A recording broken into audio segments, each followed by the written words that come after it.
बच्चों, मैं हूँ वंदना। तो आइए संस्कृत वर्णमाला का अध्ययन करते हैं।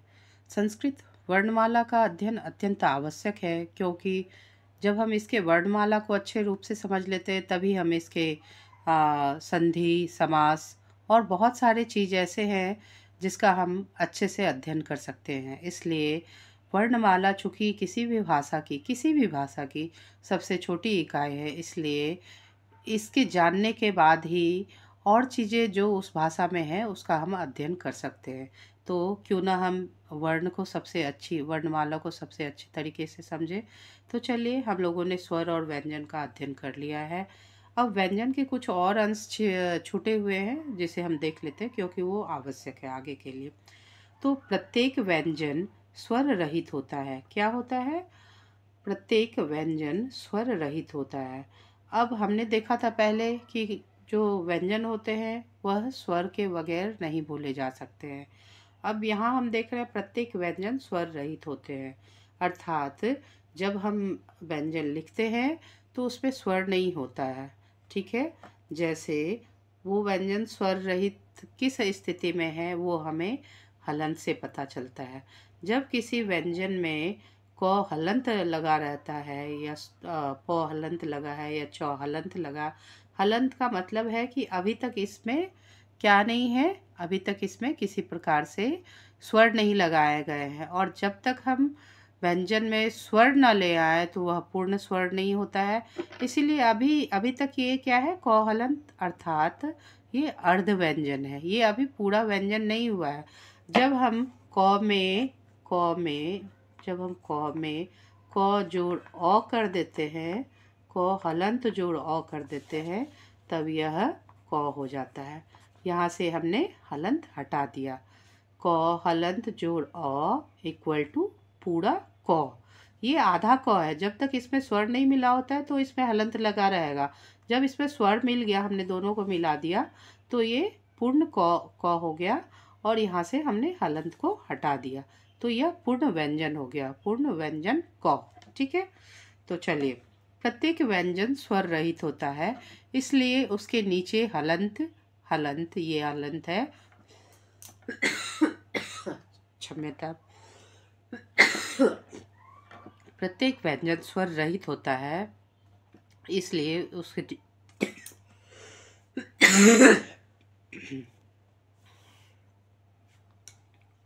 प्रत्येक व्यंजन स्वर रहित होता है, इसलिए उसके नीचे हलंत का चिन्ह लगा होता है।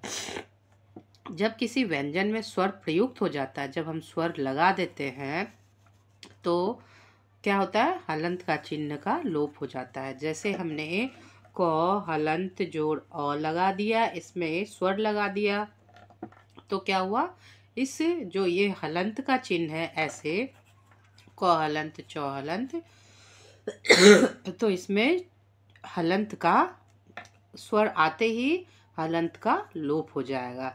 हलंत चिन्ह का लोप हो जाता है, ये हलंत चिन्ह है, हमेशा याद रखें। अब आइए हम आगे चलते हैं। अब स्वर व्यंजन के अलावे एक होता है अयोगवाह। तो चलिए, अयोगवाह जो कि अत्यंत आवश्यक है इसका ज्ञान करना, तो चलिए अयोगवाह समझते हैं। अब अयोगवाह क्या होता है? जो वर्ण न तो स्वर होते हैं और न व्यंजन होते हैं। हमने कितने तरह का वर्ण देखा? 2 तरह का वर्ण देखा। किसमें? संस्कृत वर्णमाला में। एक स्वर वर्ण देखा, एक व्यंजन वर्ण देखा, और इसके अलावे एक तीसरे तरह का वर्ण भी होता है, जो क्या कहलाता है? अयोगवाह कहलाता है। जो वर्ण न स्वर होता है और न व्यंजन होता है, उन्हें अयोगवाह कहते हैं। ये दो होते हैं संख्या में। ये कितने होते हैं?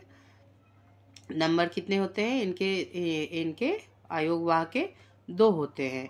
एक अनुस्वार, जैसे क अनुस्वार कंग, च अनुस्वार चंग, प अनुस्वार पंग, म अनुस्वार अनुस्वार। इसको क्या कहते हैं? अनुस्वार। ये अनुस्वार किस वर्ण के अंतर्गत आएंगे? अयोगवाह के अंतर्गत आएंगे। और दूसरा जो है वो विसर्ग है, जैसे क विसर्ग कह, च विसर्ग चह, ट विसर्ग टह, प विसर्ग पह। ठीक है, इस प्रकार से इसका उच्चारण करते हैं। विसर्ग का उच्चारण तो अनुस्वार, अनुस्वार, ठीक है, जो किसी वर्ण के ऊपर होता है वर्ण, और ये दो क्या है, ये अनुस्वार और विसर्ग, ये दो अयोगवाह वर्ण कहे जाते हैं। इनका क्या है, इनका स्वतंत्र रूप से प्रयोग नहीं होता है। इनका हम कहीं भी इस तरह, केवल स्वतंत्र का अर्थ क्या हुआ, हमने ऐसे लिख दिया, कुछ अर्थ होगा क्या इसका, आप ही बताओ मुझे कमेंट्स करके। इसके कुछ भी अर्थ नहीं होंगे। हमने विसर्ग केवल लिख दिया, इसका कोई अर्थ हो सकता है क्या, नहीं, इसके कोई अर्थ नहीं। जब तक कि हम इसको अन्य किसी वर्ण के साथ प्रयोग नहीं कर लेते तो इनका कोई भी अर्थ नहीं हो सकता है। ठीक है, तो आप मुझे बताइए, आपके अगर समझ में कुछ आ रहा हो तो कैसे इसे स्वतंत्र रूप से प्रयोग कर सकते हैं क्या, हाँ ना में अपने कमेंट बॉक्स में ज़रूर उत्तर दें। अब हमने देख लिया अयोगवाह नंबर में कितने होते हैं, 2 होते हैं। एक प्रथम अयोगवाह क्या होता है, एक अनुस्वार होता है, और दूसरा अयोगवाह क्या होता है, विसर्ग होता है। और ये क्या होते हैं, इनका स्वतंत्र रूप से प्रयोग नहीं होता है, केवल अकेले अकेले हम लोग इसका प्रयोग नहीं कर सकते। ठीक है, तो हम कैसे प्रयोग कर सकते हैं इनका, इन्हें अनुस्वार ऐसे तथा विसर्ग चिन्हों से प्रकट किया जाता है। किसी भी अक्षर के साथ इन्हें प्रयोग किया जाता है। ठीक है, अक्षर को ही वर्ण करते हैं। तो चलिए, ये 2 हमारे क्लियर हो गए। कुछ अगर समझ में ना आया हो तो आप मुझे कमेंट करें। ठीक है, चैनल को लाइक करें, शेयर करें एंड सब्सक्राइब करें। अब हम पढ़ते हैं संयुक्त व्यंजन। हमने संयुक्त स्वर के बारे में भी आपको कुछ बताया है, आप उस चीज़ को समझें। अगर किसी तरह की परेशानी उसमें हो तो आप मुझे बताइए, मैं उसे पुनः स्पष्ट रूप से आप सबों के सामने लाऊंगी। ये अब संयुक्त व्यंजन में आते हैं। तो व्यंजन वर्ण क्या है, जो व्यंजन 2 व्यंजनों को जोड़ के बनाए जाते हैं। सर्वप्रथम तो हम लोग संयुक्त का अर्थ समझते हैं।